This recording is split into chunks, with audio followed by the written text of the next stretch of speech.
자, 불안하고 힘든 시장이 이어지고 있습니다. 시장에 대한 전략 세워보도록 하죠. 한맥투자증권 이재광 상무와 함께하겠습니다. 안녕하세요. 네, 안녕하세요. 네. 지난주에 상승을 위한 세 가지 요건에 대해서 말씀을 하셨는데, 삼성전자의 상승, 중국이 또 중요하고, 그렇죠. 환율이 안정되는 것 그렇죠. 여부도 좀 중요하다라고 말씀하셨습니다. 네. 세 가지는 좀 어느 정도 충족이 돼 가는 것 같은데, 또 동남아 위기가 좀 부각이 되고 있고요. 그렇죠. 시리아의 군사적 개입도 커져가고 있는데, 이에 따른 영향 어떻게 봐야 할까요?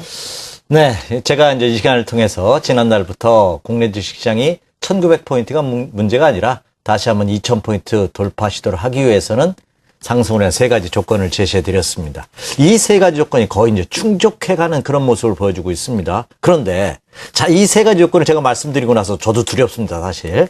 근데 사실 주식 투자는 원칙에 투자가 결과적으로는 성공한다는 진리를 다시 한번 믿어보고 싶은데요. 자, 근데 주변 여건이 너무나 안 좋아요. 오늘 새벽에 끝난 뉴욕 증시를 포함한 해외 증시 동향 한번 살펴드리면서 제가 말씀드렸던 세 가지 요건 어느 정도 충족되고 있는지 살펴드리도록 하겠습니다. 네. 자, 먼저 오늘 새벽에 끝난 뉴욕 증시가 조정을 받았어요. 시리아 사태로 인해서 장 막판 무렵에 하락 만연했는데 물론 그 하락폭은 크지는 않았습니다.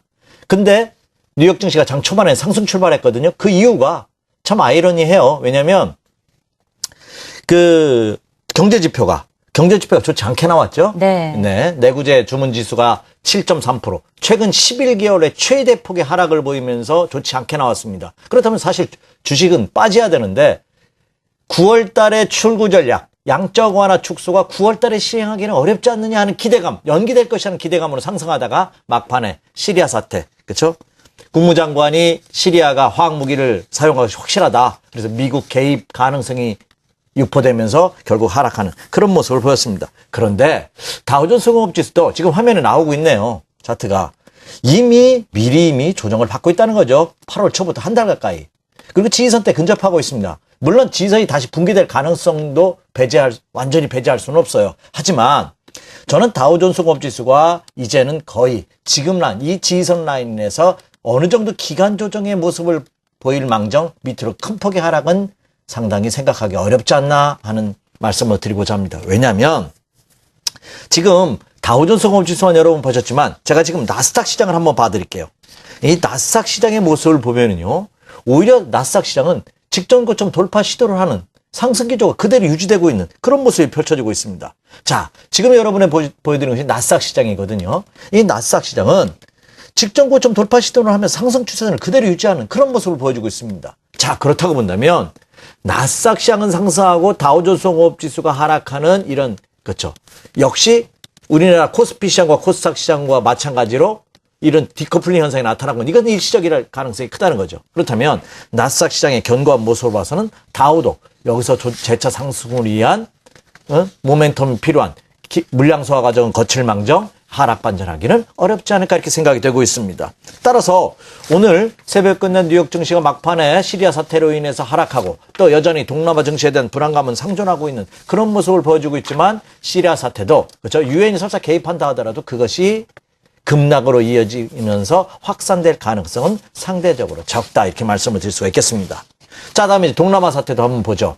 자, 인도와 인도네시아 사태 여기다가 이제 쓰나미 동남아를 몇 년 전에 아주 공포로 몰아갔던 쓰나미가 해서 뭐 인나미라고 하나요? 아, 네. 요즘 유행하는 단어죠. 신조어가 생겼다고 하는데 그래서 인도와 인도네시아 사태가 쓰나미처럼 이 동남아 시장, 우리나라 포함한 동남아 시장, 전 세계 시장을 공포로 몰아넣지 않을까 하는 우려감이 대두되고 있는데요. 그러나 그 또한 그 나라에 국한될 가능성이 크지 않을까 이렇게 판단이 되고 있습니다. 왜냐하면 세계 경제에 미치는 영향이 상대적으로 적습니다. 물론 오늘장 같은 경우에는 인도네시아, 인도, 이런 나라들이 큰 폭의 하락세를 보이긴 했지만 우리나라 시장 같은 경우에는 외국인과 국내 기관 투자가들이 매수세가 이어지면서 낙폭을 줄이는 그런 견조한 모습으로 마감됐다는 점도 긍정적이다 이렇게 생각이 됩니다. 자, 그리고 또 하나 중요한 거 역시 중국 시장입니다. 이미 오늘도 중국 시장은 상해종합지수가 소폭 상승을 마감했죠. 네. 이 중국 시장이 미리 선조정 받았다는 점 또한 굉장히 긍정적으로 작용할 가능성이 굉장히 큽니다. 이미 제가 이 시간을 통해서도 여러 차례 강조해 드렸습니다. 설사 미국 시장이 조정받는다 하더라도 선조정 받았던 중국 시장의 영향을 우리나라는 더 많이 받을 가능성이 높다. 그래서 중국 시장의 안정화는 국내 시장에 긍정적으로 전환될 가능성이 높다는 말씀 드렸죠. 자, 그렇기 때문에 그 점을 염두에 두신다면 제가 말씀드렸던 이 시간을 통해서 말씀드렸던 상승을 위한 세 가지 조건이 거의 충족되는 모습을 보여주고 있다 이렇게 생각이 됩니다. 지금 화면에도 나오고 있습니다. 첫 번째 조건은 뭐죠? 삼성전자입니다. 어제 삼성전자가 130만 원을 돌파를 했습니다. 딱 찍었어요. 오늘 종합지수가 혼조 양상을 보이고 있는 와중에서도 삼성전자는 4,000원 상승한 130만 4,000원입니다. 물론 정확하게 얘기하면 삼성전자의 상승 전환 포인트는 133만 원이라는 점을 강조해 드렸습니다. 근데 130만 원대에서 안정화되면서 지지만 해준다면 삼성전자는 상승 반전할 가능성이 굉장히 큽니다. 그러면 가장 첫 번째 조건 중에서 우려했던 것이 삼성전자인데 이것이 해결의 기미를 보이고 있다는 거죠. 지난 7월 말을 기점으로 해서 8월 한 달 동안 주가가 상승하지 못했던 이유 중에 하나가 이 삼성전자가 외국인 투자가들이 집중적인 매도로 인해서 150만 원에서 120만 원대로 급락했기 때문이거든요. 이것이 일단락되는 그런 모습을 보이고 있다 하는 거죠. 자, 두 번째는 금리와 환율입니다. 제가 모두 언급해드렸던 인도와 인도네시아 사태가 우리나라 시장에 미치는 영향은 제한적일 것이다 이렇게 말씀드릴 수도 있었던 그런 기준이 바로 이 환율 시장입니다. 오늘 환율이 소폭 상승을 했어요. 3원 60전 상승을 했습니다만 1116원 30전이에요. 1110원대에서 극도로 안정적인 모습을 보여주고 있다는 겁니다. 이 환율 시장의 안정은 외국인 투자가들이 매도를 자제시키고 매수를 유발시킬 가능성이 높다는 점을 감안해 본다면 이 환율 시장의 안정은 주식시장에 역시 긍정적으로 작용할 가능성이 높다 이렇게 생각이 됩니다. 그리고 또 하나 세 번째는 중국 시장입니다. 중국 시장은 저는 상승 반전의 가능성이 높다고 봅니다. 자, 상해 종합지수 일봉 차트를 다시 한번 보면서 설명드리도록 하겠습니다. 자, 상해 종합지수의 일봉 차트의 모습을 보면은요, 이미 이 차트도 여러 차례 보여드렸어요. 지난 5월 말을 기점으로 해서 6월 달 밑으로 빠지는 가격의 조정, 6월 말부터 두 달까지 기간의 조정을 보이고 있는데 저점이 계속 높아가는 모습. 오늘 조정받았습니다만 어제 장대 양봉 이후에 견조한 눌림목. 전형적인 상승 전환형의 패턴입니다. 거의 조정의 막바지 국면에서 나타나는 그런 모습이 아닌가 이렇게 생각이 되고 있습니다. 이런 모습을 보면서 우리는 그렇죠, 하반경직성의 모습을 보이고 있다 하는 표현을 쓰죠. 따라서 이 중국 증시가 상승 반전의 기틀을 충분히 마련해 주고 있고 거의 조정의 막바지 국면, 상승 초입 국면이 아닌가 이렇게 생각이 됩니다. 자, 그렇다면 제가 이미 앞서서 여러 차례 강조해드렸던 세 가지 상승 전환 조건 중에서 이 모두가 충족되는 모습을 보여주고 있다는 점이죠. 물론 외부 악재는 여전히 상존하고 있어요. 네. 그러나 여기서 주식 투자 격언을 다시 한번 상기해 볼까요?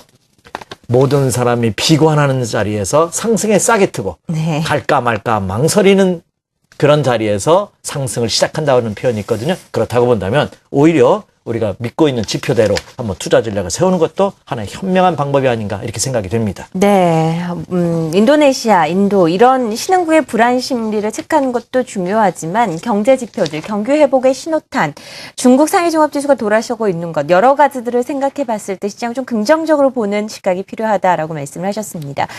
대세적인 전제 조건을 그럼 시장을 좀 상승 방향으로 잡고 본다면 투자 전략을 어떻게 세우는 게 좋을까요? 네, 국내 시장 오늘도 이제 1900선 진입을 앞두고 있는 시점에 좀 조정을 받았어요. 어제 종가가 1887포인트, 오늘 한 2포인트 약보합으로 마감했죠. 네. 그래서 1885포인트로 마감했지만 아래꼬리를 달아주는 모습, 그리고 뉴욕 증시를 포함한 동남아 시장이 하락폭이 컸다는 점을 감안해 본다면 국내 증시는 굉장히 안정적이다. 더군다나 오늘 같은 장에서 코스피 시장을 기준으로 본다면 기관과 외국인 투자가들이 모두 양매수를 해줬다는 점 또한 긍정적으로 작용할 만하지 않나 이렇게 생각이 됩니다. 물론 국내 시장도 1900선 심리적인 저항선 진입을 앞둔 시점에서 한 차례 또 물량 소화 과정은 예상이 됩니다. 그러나 그 물량 소화 과정은 재차 상승 가능성이 높지 않을까 이렇게 생각이 된다고 본다면 내일부터 금주, 다음 주까지 조정을 이용한 매수 전략을 펼쳐보셔도 좋지 않을까 이렇게 판단이 됩니다. 자, 준비한 국내 코스피 시장 일봉 차트의 모습을 다시 한번 보여드리도록 하겠습니다. 네. 지금 화면에 나오고 있습니다. 국내 코스피 시장이거든요. 1차 저항선으로 제시해드렸던 게 1900선이에요. 왜냐하면 직전 저점이 붕괴되는 모습을 보이면서 지난 목요일이었죠? 지난주 목요일 날 1800포인트대 초반까지 다시 밀리는 그런 모습을 보였기 때문에 이 저점이 깨졌죠. 그래서 다시 한번 올라간다 하더라도 1900선에서 한 번 더 롤링을 받고 가야 돼요. 그래서 오늘 새벽에 끝난 뉴욕 증시, 그리고 시리아 사태의 확산, 그리고 인도와 인도네시아 사태가 설사 없다 하더라도 국내 시장은 오늘 오르면은 내일이나 오늘 장중에 또 흔들림의 모습을 보이는 날입니다. 따라서 1차 저항선 돌파를 앞두고 있는 시점에서의 눌림목. 더군다나 1900포인트라는 심리적인 저항선에 근접하고 있기 때문에 조정은 당연한 것이 아닌가 이렇게 생각이 됩니다. 그리고 제가 지지선으로 제시해드린 것이 1850포인트입니다. 그러면 이 장은 1850선이 깨지지 않는 한 충분히 상승 전환 가능성이 있지 않나. 이렇게 된다면 금주와 다음 주 초가 매수 타이밍이 될 가능성이 높지 않을까 이렇게 생각이 되고 있습니다. 그리고 또 하나, 여러분 지금 장에서 시장의 흐름이 어떤 종목군들이 장의 주도주로 부각되고 있나 한번 곰곰이 한번 생각해 보시기 바랍니다.